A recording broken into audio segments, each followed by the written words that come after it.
Corona जैसे वैश्विक महामारी के खिलाफ लड़ाई में भारत का अहम योगदान है। एक इम्पोर्टेंट रोल निभा रहा है भारत, और इसके दो कारण हैं। पहला है सीरम इंस्टीट्यूट ऑफ इंडिया और दूसरे भारत बायोटेक जैसे संस्थान, जो कि अब तक करोड़ों वैक्सीन का प्रोडक्शन करके लोगों तक पहुंचाए हैं और जितने फ्रंट वॉरियर्स हैं उन सबको लग चुके हैं, जिसकी वजह से वो इस लड़ाई में इम्पोर्टेंट रोल निभा रहे हैं। और आए महीने करोड़ों वैक्सीन का प्रोडक्शन करके ये सुनिश्चित कर रहे हैं कि जितने भी दुनिया के जितने भी लोग हैं प्रति व्यक्ति तक ये कोरोना और इसके जैसे गंभीर बीमारियों के लिए जो वैक्सीन है वो उपयुक्त मात्रा में पहुंचा सके।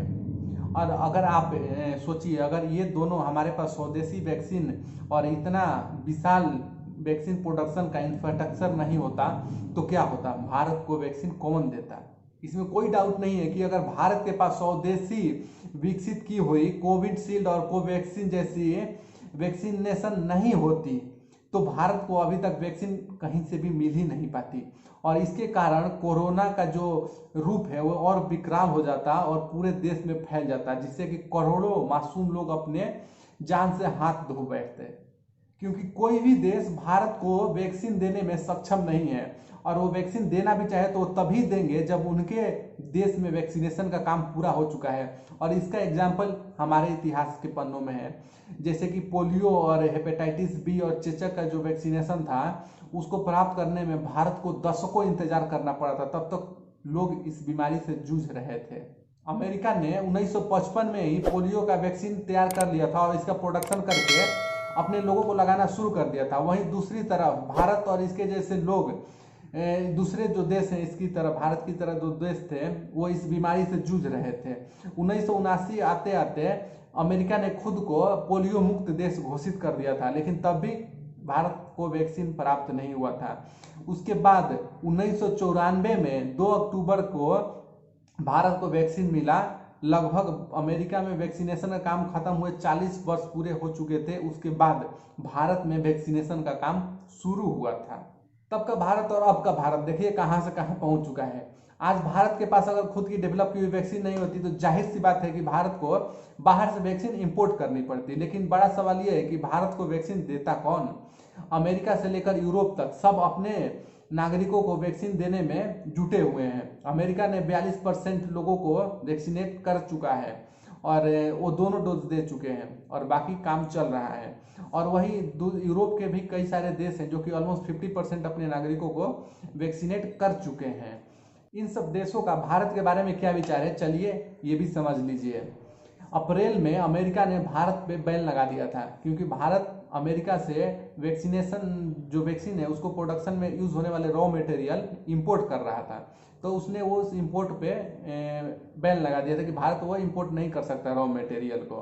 तो वो क्या ही भारत को वैक्सीन देगा, उसकी नीयत ही साफ नहीं है, मदद करने की उसकी नीयत कभी नहीं रही है।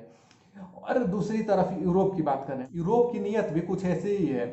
जर्मनी के चांसलर एंगेला मर्केल ने अकड़ दिखाते हुए कहा था कि भारत को इतना बड़ा फार्मा हब बनने की छूट हमने दी है, यानी कि जर्मनी ने भारत को इतना बड़ा फार्मा सेक्टर का सुपर पावर बनाया है, जो जर्मनी के आज खुद अपने बर्बादी के कगार पे खड़ा है। हद होती है किसी भी बात के लिए।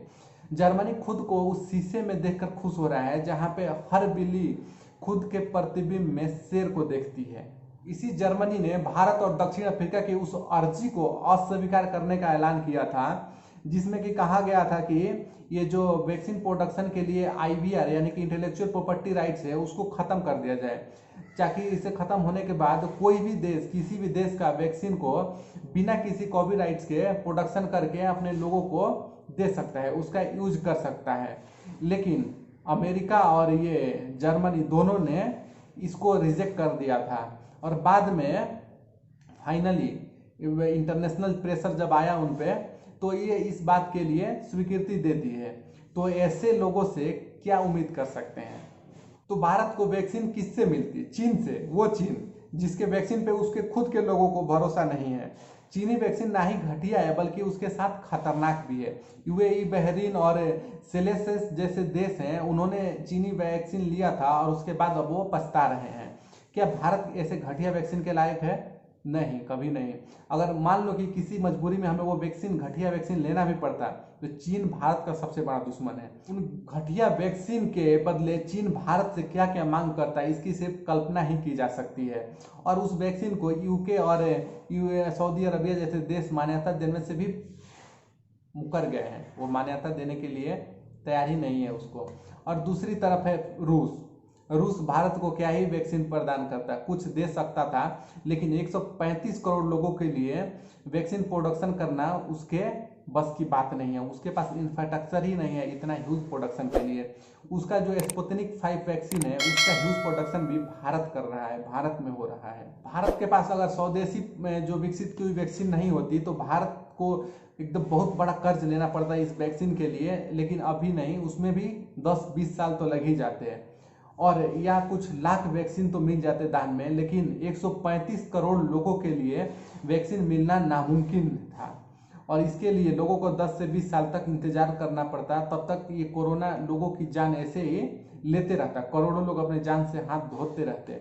महादेव की कृपा है कि हमारे देश में ऐसे सीरम इंस्टीट्यूट जैसे और भारत बायोटेक जैसे इंस्टीट्यूट है जो कि भारत की लाज रखे हुए हैं।